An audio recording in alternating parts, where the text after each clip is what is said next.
அடுத்ததாக மாணவர்களே, உப அலகு 23.4 வட்டத்தின் துண்டம் என்றால் என்ன என்பது பற்றி தெரிந்து கொள்வோம். வாருங்கள் பாடத்திற்கு செல்வோம். இதோ இங்கு வட்டம் ஒன்று வரையப்பட்டுள்ளது.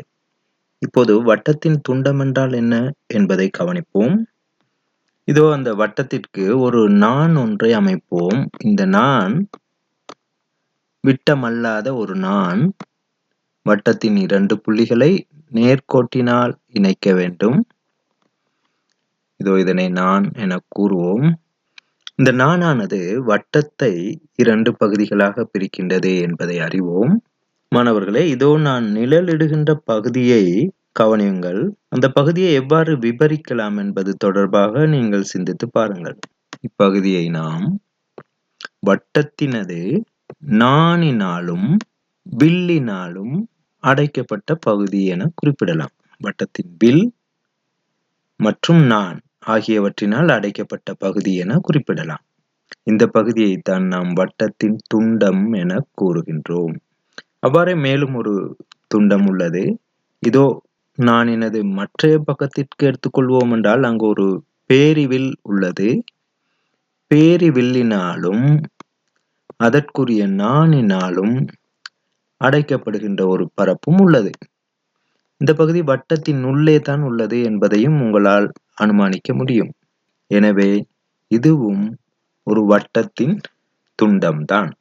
எனவே ஒரு நாணினால் 2 துண்டுகளாக வட்டம் பிரிக்கப்படுகின்றது.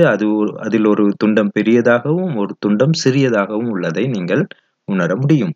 வட்டத்தின் துண்டம் என்பது வட்டத்தின் நாண் ஒன்றாலும் வில் ஒன்றினாலும் அடைக்கப்பட்ட பகுதிதான் வட்டத்தின் துண்டம் எனப்படும். இங்கு கவனித்தால் 2 துண்டங்கள் உள்ளன. ஒரு வட்டத்தின் நாணினால் 2 துண்டங்கள் உண்டாக்கப்படலாம். அது விட்டமாக இல்லாத பட்சத்தில் ஒரு துண்டம் சிறியதாகவும் ஒரு துண்டம் பெரியதாகவும் காணப்படும். பெரிய துண்டத்தை பேரித் துண்டம் எனவும் சிறிய துண்டத்தை சீரித் துண்டம் எனவும் கூறப்படுகின்றது. பேரிவில் சீரிவில் என குறிப்பிட்டது போல் பேரிவில்லினால் அடைக்கப்படுகின்ற துண்டம் பேரித் துண்டம் எனவும் சீரிவில்லினால் உண்டாக்கப்படுகின்ற வட்டத்தின் துண்டம் சீரித் துண்டம் எனவும் அழைக்கப்படுகின்றது. மாணவர்களே, நாம் வட்டம் ஒன்று தொடர்பாக அதன் பல்வேறு பகுதிகளை ஆராய்ந்து கொண்டு வருகின்றோம். அந்த வகையில் மேலும் ஒரு முக்கியமான பகுதி ஆரைச்சிறை. ஆரைச்சிறை என்றால் என்னவென்று கவனிப்போம். இதோ இங்கு தரப்பட்டுள்ள உருவை நீங்கள் கவனித்தால் இது ஒரு வட்டம் ஒன்றில் எவ்வாறு வெட்டி எடுக்கப்பட்டுள்ள பகுதி? 2 ஆரைகளால் அடைக்கப்பட்ட பகுதி. 2 ஆரைகளால் அடைக்கப்பட்ட பகுதி. ஆனால் வில் ஒன்றும் உள்ளது, வட்டத்தின் பகுதி ஒன்றும் உள்ளது.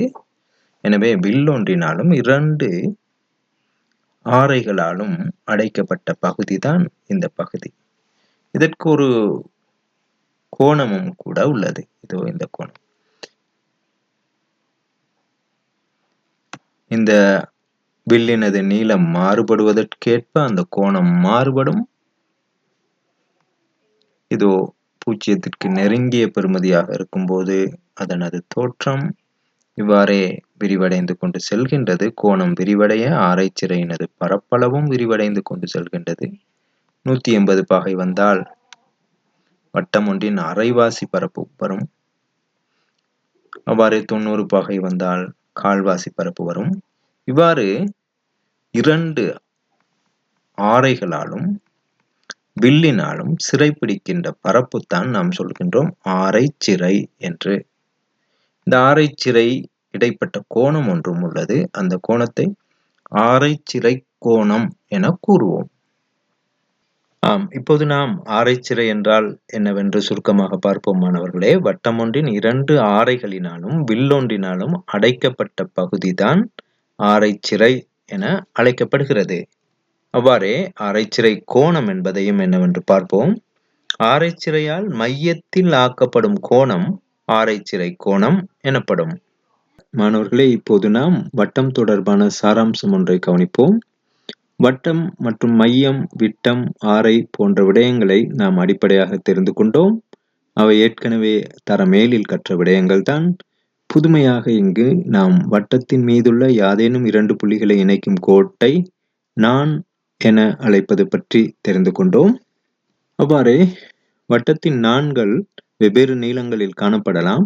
ஆனால் நீளம் கூடிய நாண் அது விட்டமாக அமையும் என்பதையும் தெரிந்து கொண்டோம்.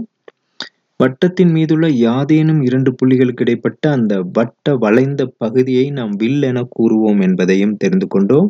அவ்வாறே துண்டம் வட்டத்தின் நாண் ஒன்றாலும் வில் ஒன்றினாலும் அடைக்கப்பட்ட பகுதி வட்டத்தின் துண்டம் என்பதையும் தெரிந்து கொண்டோம். வட்டம் ஒன்றின் 2 ஆரைகளினாலும் வில்லினாலும் அடைக்கப்படுகின்ற பகுதி ஆரைச்சிறை என அழைக்கப்படுவதையும், அந்த கோணம், அந்த ஆரை சிறையினது கோணம், ஆரைகளுக்கு இடைப்பட்ட கோணம் ஆரைச்சிறை கோணம் என்பதையும் தெரிந்து கொண்டோம். மாணவர்கள் தொடர்ந்து பாடப்புத்தகத்தில் உள்ள பயிற்சியையும் மேலதிகமாக எமது இ-கல்வி பயிற்சியையும் மேற்கொள்ள முடியும்.